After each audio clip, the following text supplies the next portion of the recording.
Hello बच्चों, let's see this question. Assertion: two balls of different masses are thrown vertically upward with same speed. They will passes through their point of projection in the downward direction with the same speed. Reason: the maximum height and downward velocity attained at the point of projection are independent of the mass of the ball. अब यहाँ पे हमें देखो क्या समझना है. Because G is independent of mass, हम जानते हैं जी कैसा है sir, independent independent of mass होता है.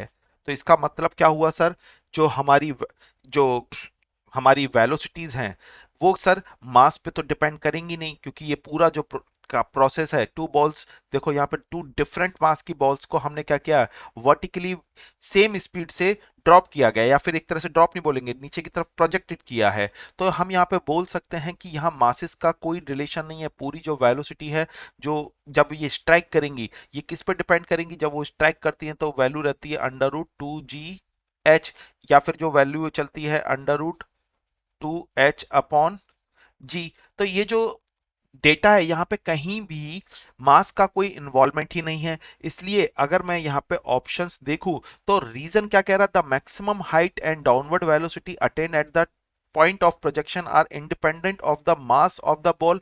तो यहाँ पे अगर हम देखें तो ये सिर्फ ऑप्शन ए से मैच हो पा रहा है, क्योंकि यहाँ पर बोथ जो रीजन एंड असर्शन है वो है true, and the reason is correct explanation of the assertion, क्योंकि यहाँ पे एकदम सही एक्सप्लेनेशन दिया गया रीजन में जो हमारा असर्शन था. So final answer is option A. Best of luck.